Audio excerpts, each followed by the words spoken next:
10절에서 19절까지 말씀 같이 한 소리를 읽습니다. 4장 10절에서 19절입니다.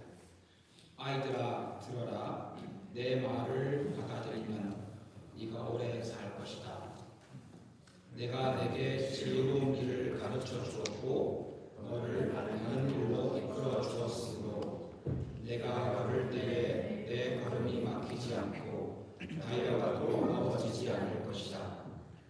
문개를 놓치지 말고 굳게 잡아라. 그것은 내 생명이니 단단히 지켜라. 악독한 사람의 길에 들어서지 말고 악한 사람의 길로는 다니지도 말아라. 그런 길은 피하고 건너가지도 말며 발길을 돌려서 지나쳐버려라.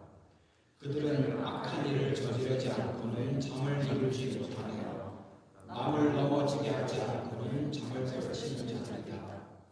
그들은 악한 방법으로 얻은 빵을 먹으며 폭력으로 빼앗은 포도주를 마신다. 의인의 길은 동틀 때의 햇살 같아서 대낮이 될 때까지 점점점 상납지만 악인의 길은 캄캄하여 넘어져도 무엇에 걸려 넘어졌는지 알지 못한다. 우리가 인생을 살아가는 것은 여러 문화 혹은 문학, 철학, 종교에서 우리 인생을 길이라는 것으로 설명을 합니다.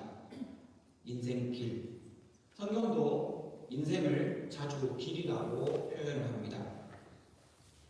분명한 것은 인생은 정지된 상태가 아니라 끊임없이 움직이는 과정입니다. 그래서 그 사람을 알려면 지금 그 상태에 어디에 있는가, 어디에 머물러 있는가, 어떤 상태인가 이걸 보는 것도 중요하겠지만 그 사람이 어떤 과정 중에 있는가를 보는 것이 그 사람의 진짜 모습일 겁니다. 특별히 학생들이시고 인생의 목표를 향해 나아가고 있는 여러분들에게는 더더욱 그러합니다. 한번 실패했다고 인생 끝난 것도 아니고 하나 잘했다고 인생 성공한 것도 아니라는 겁니다. 과정 중에 있습니다. 오늘 본문 잠언 4장은 이렇게 말합니다. 우리 앞에는 두 가지의 길이 있다. 의인의 길과 악인의 길. 잠언이 성경이 우리에게 해주는 말입니다. 모든 사람 앞에 이 두 가지 길이 놓여 있답니다. 의인의 길과 악인의 길. 이름이 조금 너무 콕 찍어서 착한 사람 길, 나쁜 사람 길 이렇게 표현하는 것 같습니다. 물론 성경이 말하는 의인과 악인은 우리가 알고 있는 그냥 문자적인 의미로 그냥 단순하게 착한 사람, 나쁜 놈 이런 의미는 아닙니다. 근데 분명한 건 의인의 길이라고 불리우는 길이 있고 악인의 길이라고 불리우는 길이 우리 앞에 있습니다. 이 두 길은 이름만 다른 길이 아닙니다. 사실은 방향이 다릅니다. 방향이 다르고 과정이 다릅니다. 결국 방향이 다르고 과정이 다르기에 마치 똑같은 자리에 서 있는 것처럼 보인다 할지라도 결국 결과가 다르고 도착지가 전혀 다릅니다. 성경은 이런 두 가지 길이 있다고 합니다. 또 본문은 이렇게 메시지를 전합니다. 하나님과의 관계 안에서 말씀대로 선택해라. 길을 선택하라는 겁니다. 하나님과의 관계 안에서 말씀대로 선택해라. 이 말씀은 단순히 도덕적인 충고가 아닙니다. 착하게 살아라 이 얘기를 하고 있는 게 아닙니다. 예수 믿으면 물론 착해져야 합니다. 그 말은 맞는 말입니다. 근데 여러분 아시다시피 교회 안에도 나쁜 놈이 있고요. 사실은 그 나쁜 놈이 우리이기도 합니다. 예수 믿는다고 다 착합니까? 그렇지는 않습니다. 물론 저는 개인적으로 교회 안에 조금 더 착한 사람이 몇 명 더 있고 나쁜 놈이 몇 명 더 적다고 믿고 있는 사람입니다. 그럼에도 불구하고 성경에서 말하고 있는 이 길을 선택하라 라는 말에는 단순하게 도덕적으로 윤리적으로 옳게 살아라 라는 말을 넘어서서 생명과 어둠 사이의 대조를 확인하고 분별하라 라는 의미가 더 강합니다. 여러분은 2026년 한 해 동안 어떤 신앙인이 되고 싶으십니까? 여러분이 인생 계획을 세우면서 여러분은 어떻게 살고 싶으십니까? 나는 이런 인생 살고 싶다. 저런 인생 살고 싶다. 나는 이렇게 되고 싶다. 저렇게 되고 싶다. 여러분 그 길이 의인의 길인지 악인의 길인지를 확인하시고 분별하시면 좋겠습니다. 2026년 세우고 있는 그 계획이, 그 의도와 그 방향이 의인의 길의 방향인지 악인의 길의 방향인지를 여러분 분별하실 수 있으면 더 좋겠습니다. 인생 계획을 세우며 내가 어떤 길로 갈 건지, 어떤 삶을 살 것인지 생각하시면서 오늘 이 두 문장 기억하시면서 오늘 본문 메시지를 한번 확인해 보겠습니다. 오늘 본문에서 가장 먼저 이야기하고 있는 것은 인생은 길을 선택하고 살아가는 것이라고 말합니다. 모든 인생은 길을 선택하고 그 길을 가는 겁니다. 그냥 나는 아무것도 하지 않았어, 이런 건 인생에 없다는 겁니다. 오늘 본문 10절에 보면 지혜의 왕 솔로몬이, 지혜자가 그 사랑하는 아들들에게 말을 건네줍니다. 내 말을 잘 듣고 받아들이라고 강조합니다.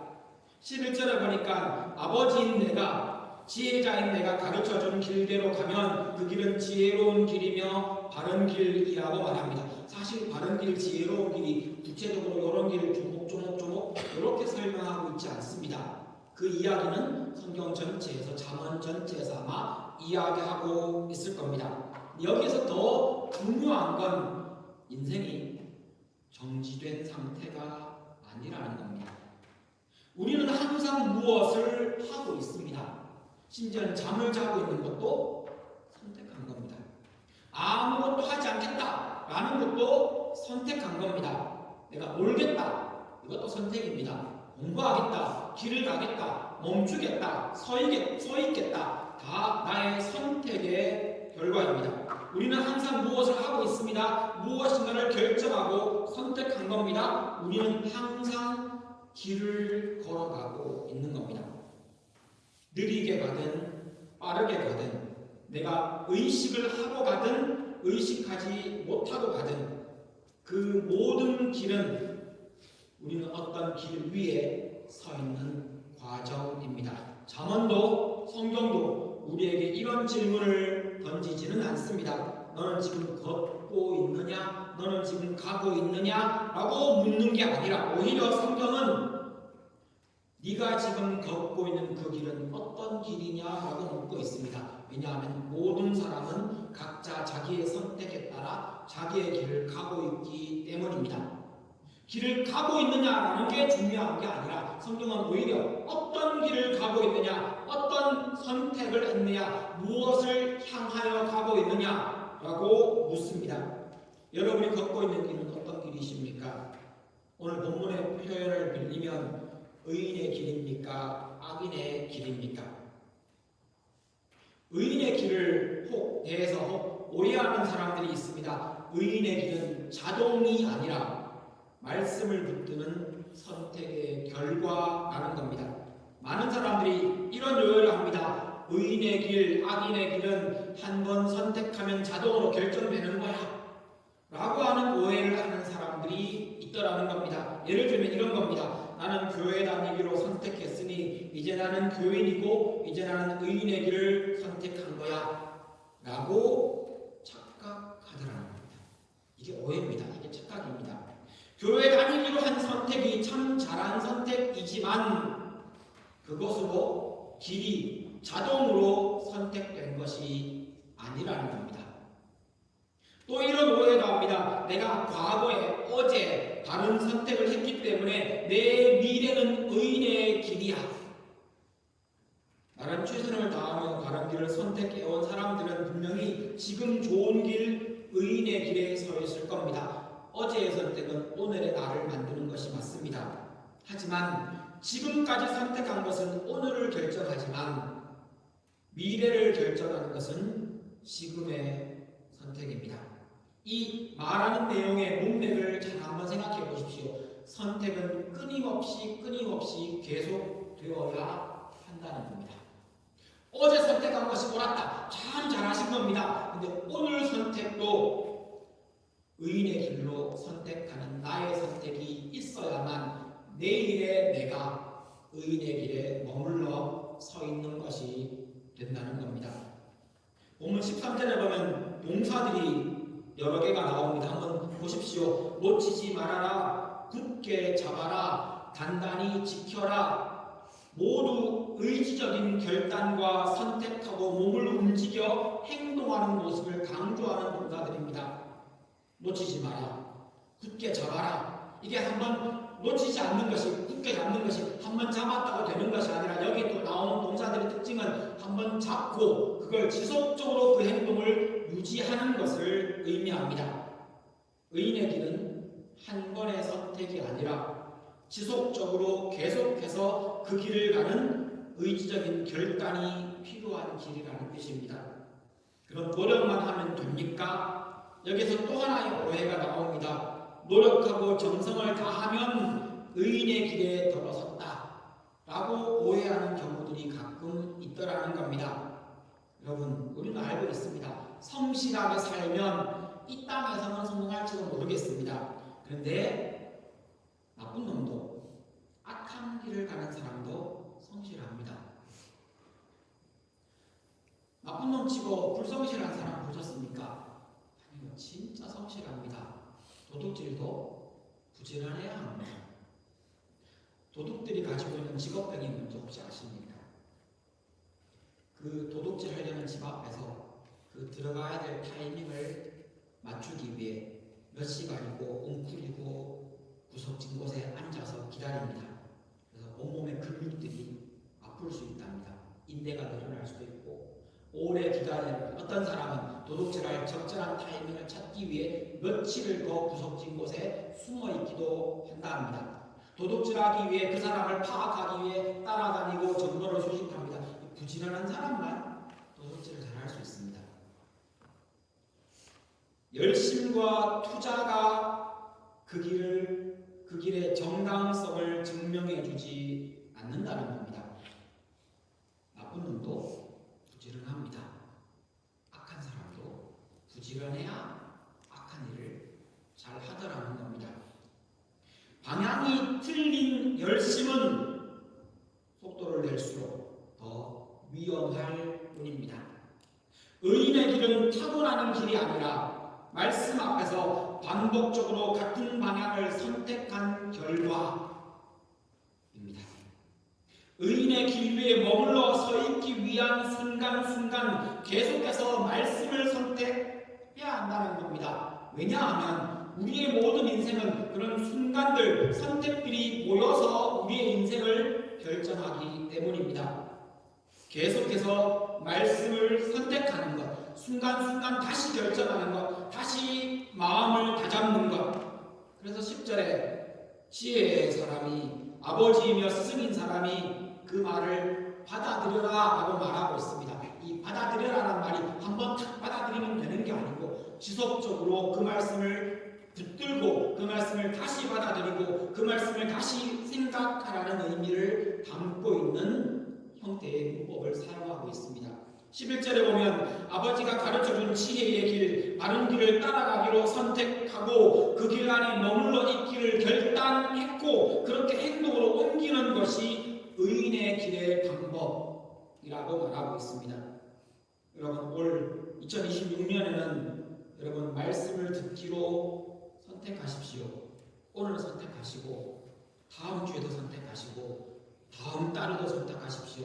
여러분이 참여하고 있는 성경 모임이 있습니까? 여러분이 참여하고 있는 소그룹 모임이 있습니까? 한번 나갔으니 됐지, 이게 아니라 그때 다시 선택하십시오. 다시 말씀 앞으로 돌아오십시오. 여러분의 그 작은 선택이 여러분의 의인의 길에 머무는 것을 결정하게 될 겁니다. 성경 읽기로 선택하십시오. 여러분, 성경 한번 읽었다고 끝나는 게 아닙니다. 작년에 읽었던 성경 100번 읽었던 건 그냥 작년의 일로 넘겨버리십시오. 지금 성경 읽기를 선택하시라는 겁니다. 그 말씀 듣고 읽고 붙들고 놓치지 않기로 선택하시라는 겁니다.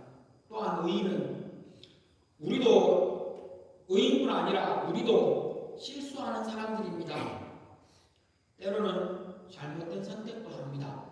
실수하지 않는 사람은 사실은 사람이 아니지 않습니까? 여러분 과거를 돌아보는데 생각만 해도 얼굴이 확 달아오르는 그런 기억 혹시 있으십니까? 저는 이루 말할 수 없을 만큼 많습니다. 민망하고 부끄러워 입 밖에도 내지 못하는 나의 실수, 잘못된 상태. 그때 다시 말씀으로 돌아오십시오. 넘어질 수 있습니다. 우리는 그런 사람들입니다. 자빠질 수도 있고요. 뻔히 알고도 내 욕망에 사로잡혀 그 선택 잘못된 거 또 할 수도 있습니다. 그때 다시 돌아오십시오. 다시 방향을 잡으십시오. 오늘 본문에서 또 이 메시지를 확인하실 수 있습니다. 악인의 길은, 의인의 길이 그러하다면 악인의 길은 큰 죄에서 시작하지 않는다는 겁니다. 악인의 길은 작은 것으로부터 시작이 됩니다. 잠언 4장은 악인의 길에 대해서 매우 강한 언어를 사용합니다. 단어가 굉장히 좀 셉니다. 14절을 보십시오. 악인의 길에 들어서지 말고, 이걸 좀 뉘앙스를 좀 살리면 악인의 길에는 들어서지도 말고 근처에도 가지도 말고 악인의 길로는 다니지도 말라. 15절입니다. 피해라. 가로질러 그 길을 가려는 게 아닙니다. 악인의 길을 가로질러 가지도 말고 스치지도 마라. 혹시나 지나가야 한다면 아예 발길을 돌려서 돌아가라. 그냥 무시하고 지나가라. 도대체 악인의 길, 그 길로 간다는 것도 아니라 그냥 옆으로 살짝 스치고 이렇게 가로질러 가고 옆에 있는데도 그 길 쳐다보지도 말고 무시하고 돌아서 가랍니다. 그 길을 만나야 한다면, 그 길을 스쳐 지나가야 한다면 차라리 돌아가라는 겁니다. 더 시간이 걸려도, 더 많은 에너지가 들어도 멀리 할 수만 있다면 더 멀리 하라고 가르칩니다. 사회에서, 직장에서, 세상 문화 속에서 어떻게 행동하면 딱 우리가 알고 있는 여기 나오는 본문 말씀처럼 그렇게 길을 피해가고 건너가는 것을 안 하기 위해서 돌아가고 안 보고 무시하면 여러분 세상 속에서 어떤 일이 생깁니까? 미운털 박힙니다. 네, 맞습니다. 그렇게 가라는 말입니다. 예수쟁이들은 뇌골수라는 말을 듣기 딱 좋은 말입니다. 좀 너무한 거 아닙니까? 왜 이렇게까지 말하고 있습니까? 이 말을 문자 그대로 받아들이기보다 이 의미를 여러분 기억하십시오. 왜 이렇게 성경이 강조합니까? 우리가 알고 있는 산상수훈의 예수님이 하신 말씀, 한 눈이 범죄하면 그 눈을 빼버리고 한 손이 범죄하면 그 손을 찝어버리고, 그리고 그 말대로 여러분 다 실천하고 계십니까? 아니요. 그 말은 손을 찍어버리고 눈을 빼버리라고 하는 행동을 의미하는 말이 아니라 죄가 무엇인지를 얼마나 진지하게 생각해야 되는지를 그 의미를 곱씹어야 하는 말씀입니다. 이 말씀도 똑같습니다. 성경이 왜 이렇게 말합니까? 악인의 길은 쳐다보지도 마라. 악인의 길은 스쳐 지나가지도 마라. 악인의 길은 돌아보지도 마라. 혹시나 스쳐 지나가 만난다면 돌아가라 차라리 라고 말하는 이유는 왜냐하면 악인의 길이 처음부터 어둡지 않기 때문입니다. 이게 별것 아닌 걸로 시작이 된다는 말입니다. 처음에는 가볍고 익숙하고 합리적인 것처럼 보입니다. 우리는 한 번의 선택으로 망하지 않습니다. 물론 인생 중에 그런 일이 가끔 있다고 영화나 드라마에 가끔 나올 수 있습니다. 근데 여러분 생각해 보십시오. 결정적인 실수로 어떤 정말 인생에 큰 실수를 했습니다. 그 사람 인생이 망하는 경우보다 사실은 다시 일어설 수 있고 만회할 수 있는 기회를 그 다음에 가지는 것이 사실은 인생입니다. 한 번 실수했다고 망하지 않습니다. 똑같이 악인의 길에 한 번 발 들였다고 망하지 않습니다. 그래서 무서운 겁니다. 한 번 실수했다고 망하지 않는 것이 은혜이고 좋은 이유이기도 하지만 한 번 악한 길로 발을 들였다고 그걸로 끝난 인생이 아니라는 것을 아는 것이 우리에게 오히려 더 무서운 것이라는 것을 기억해야 합니다. 악인의 길은 처음에는 더 쉽습니다. 더 합리적입니다. 더 많은 사람이 함께 그 길을 가는 것처럼 보입니다. 세상의 길은 합리적이고 논리적인 것처럼 보이기 마련입니다. 왜 그렇습니까? 세상에는 합리적이고 논리적인 것이 힘입니다. 왜냐하면 기준이 그것밖에 없기 때문입니다. 우리에게는요, 논리적이고 합리적인 기준 이외에 하나님 혹은 하나님 말씀이라는 기준이 또 하나 더 있습니다. 어느 게 더 중요합니까? 따져야 한다면 사실은 이 부분 놓고 좀 고민을 해야 할 겁니다. 근데 분명한 것은 세상 사람들이 혹은 세상에서 말하는 그 길이 만약에 악인의 길이라면 그 길은 여러분에게 진짜 매력적으로 보일 가능성이 큽니다. 한 번쯤이야. 못 다 하잖아. 그래서 지혜자는 악의 본질을 보여줍니다. 16절에 나오는 말이 바로 그 말입니다. 악을 저지르지 않고는 잠을 이루지 못합니다. 이게 그냥 한 번만에 된 일이 아니라는 겁니다. 남을 넘어뜨리지 않고는, 넘어지게 하지 않고는 잠을 설친다. 이게 그냥 한 번 있었던 일이 아니라는 겁니다. 작은 일의 반복이 그를 이렇게 만들었다는 겁니다. 우리가 그들보다 착하기 때문에 지금 이렇게 살고 있는 것이 아닙니다. 그 악한 자들의 모습이 하루아침에 한 번의 선택으로 이루어진 것이 아닙니다. 반복하며 그렇게 살았던 겁니다. 매일 그 짓을 했던 겁니다. 그냥 그렇게 하면서 악을 저지르며 반복하며 남을 넘어뜨려 보니 그게 훨씬 쉽고 훨씬 더 많은 것을 얻을 수 있었던 겁니다. 그렇게 몇 번 하고 무뎌지며 습관이 된 겁니다. 그 일이 그에게 일상이 된 겁니다.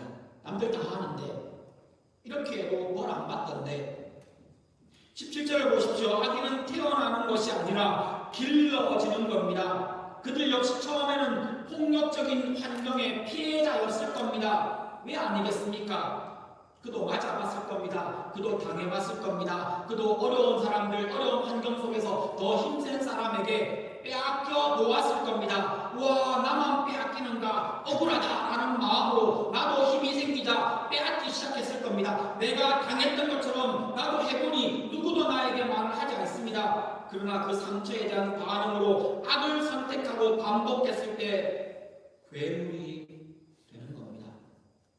그리고 결국 그도 그 악을 선택했던 겁니다. 여러분, 태어나면서부터 성경이 아니더라도 말입니다. 태어나면서부터 우리는 다 죄인이라고 성경이 가르칩니다. 이 말이 맞다는 걸 압니다. 동시에 태어나면서부터 나쁜 짓을 머리에 막 구상하면서 성경이 그렇게 말하고 있지만 우리 인생을 보면서 우리가 스스로 말하지 않습니까? 태어나면서부터 악에 익숙한 우리들이지만 또 우리들은 사람을 보면 태어나면서부터 그 사람이 악한 짓을 배우고 몸에 달고 나오지는 않는다라고 좋게 봐줍니다.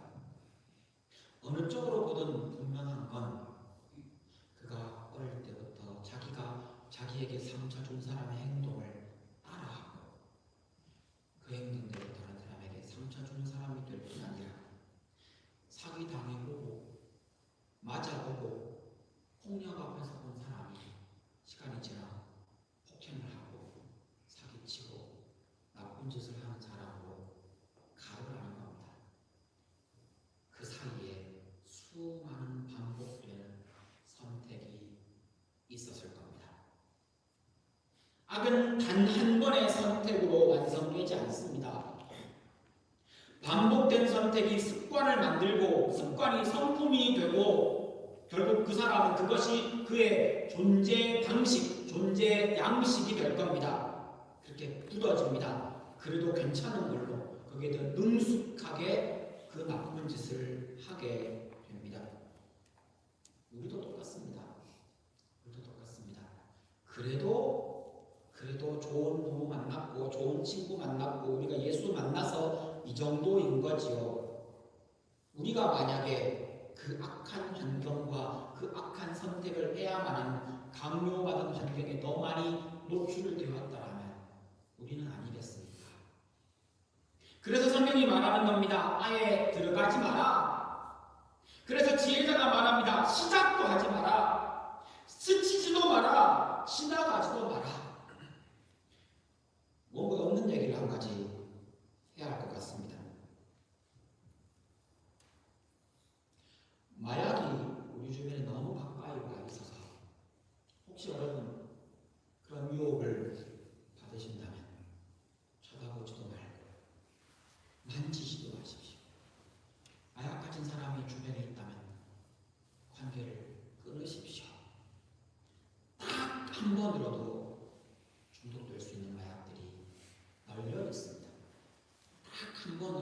중독입니다.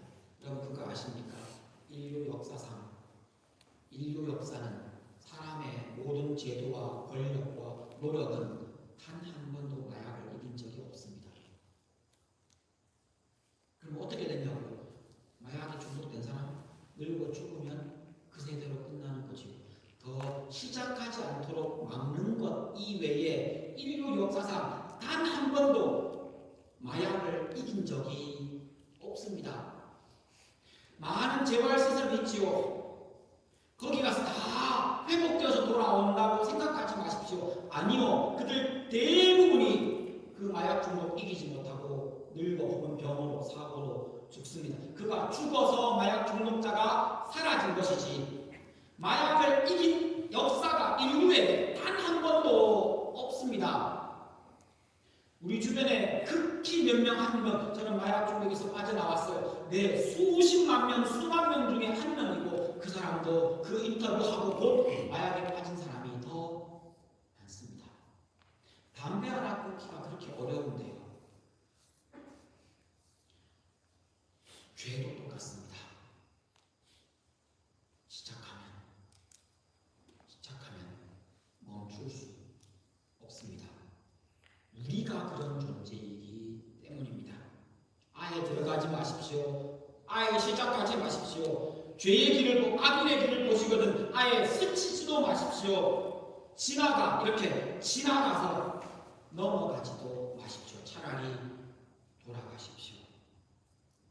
의인의 길과 악인의 길의 결정적인 차이를 본문이 이야기해 줍니다. 결정적인 차이를 18절에 이렇게 표현합니다. 의인의 길은 동틀 때 햇살 같아서 대낮이 될 때까지 점점 더 빛나지만 19절에 악인의 길을 얘기합니다. 악인의 길은 캄캄하여 넘어져도 무엇에 걸려 넘어졌는지 알지 못한다.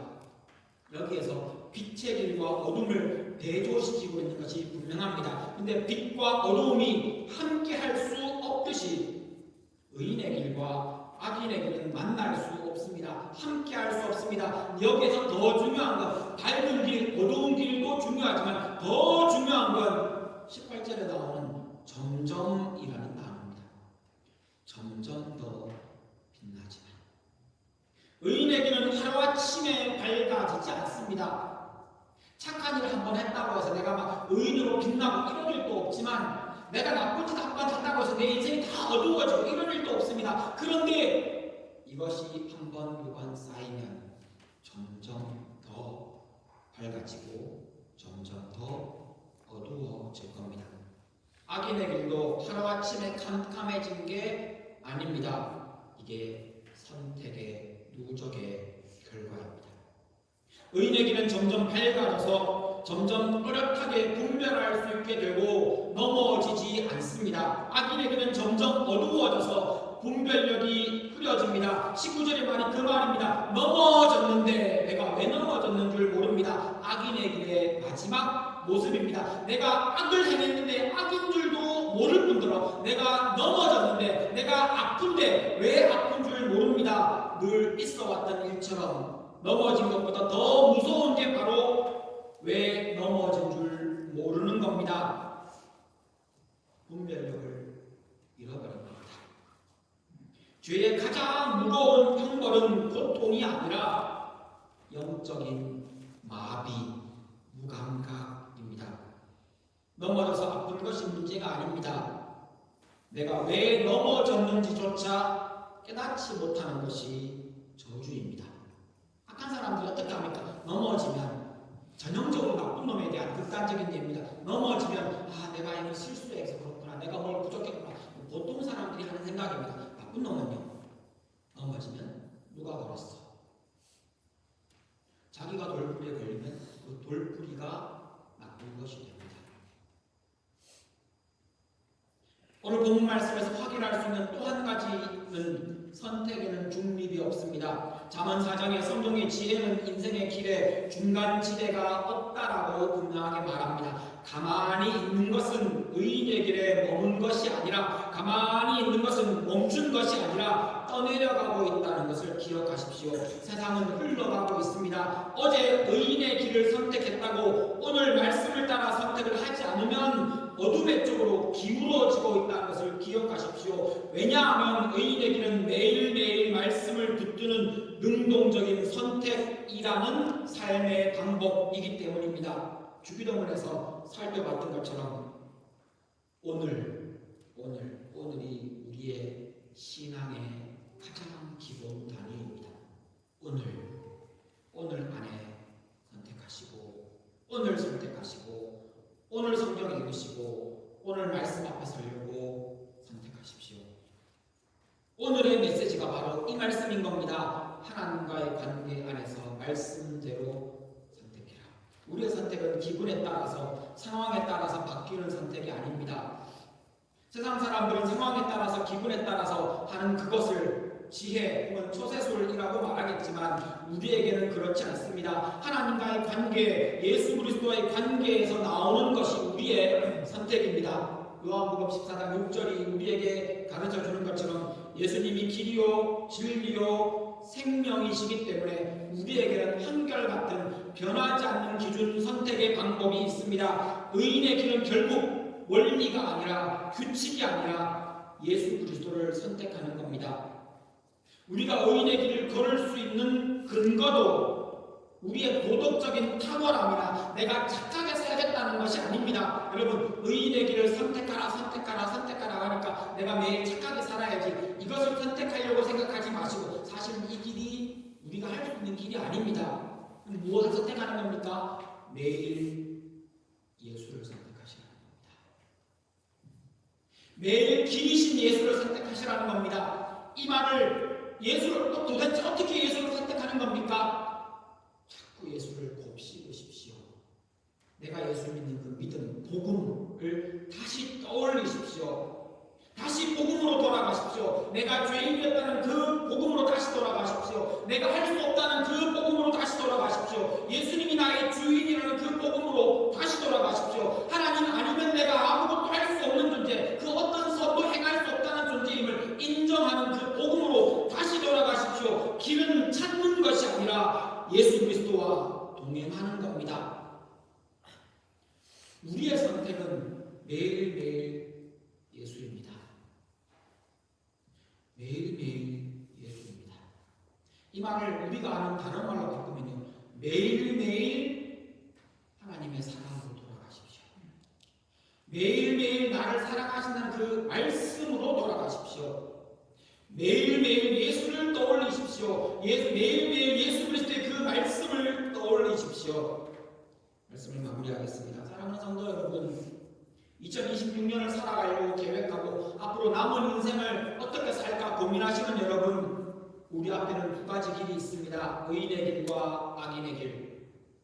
성경은 의인의 길과 악인의 길, 그 어떤 것이든 둘 중에 하나를 선택하며 살아간다고 말합니다. 그 중간은 없습니다. 하나님과의 관계 안에서 말씀대로 선택하십시오. 그것이 작은 선택이든 큰 선택이든 오늘 단 한 번의 결단이 아니라 오늘의 선택이 내일의 방향을 만들고 그 방향이 인생을 만들어 갑니다. 과정입니다. 한두 번 넘어지고 한두 번 쓰러지는 것으로 우리 망하지 않습니다. 그때마다 다시 그리스도의 은혜로 일어서십시오. 신앙과 세상 사이에서 중립은 없습니다. 사람들은 그것을 중립이라고 부르겠지만, 관용이라고 부르겠지만, 성경은 그것을 방향을 잃어버린 상태라고 말합니다.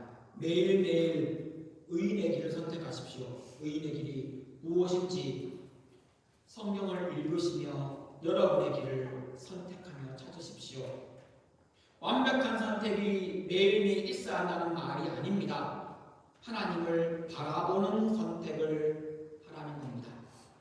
실수해도 괜찮습니다. 넘어져도 괜찮습니다. 다시 일어서십시오. 일어서기를 선택하십시오. 하나님 바라보기로 선택하십시오. 믿음 놓지 않기로 선택하십시오. 이 신앙 붙들고 살아가겠다고 선택하십시오. 어차피 우리가 모든 것을 다 선택해서 내가 의인의 길을 가는 게 아니라 예수 그리스도가 길이십니다. 예수 그리스도가 나의 선택의 가장 기본입니다. 가장 중요한 핵심입니다. 하나님을 바라보기로 선택하십시오. 하나님은 그 길을 의인의 길이라고 불러주십니다. 내가 잘해서가 아니고요. 내가 항상 옳아서가 아니고요. 내가 멋진 결과를 만들어내서가 아니고요. 하나님을 바라보기로 선택했기에 하나님은 그 길을 의인의 길이라고 불러주십니다.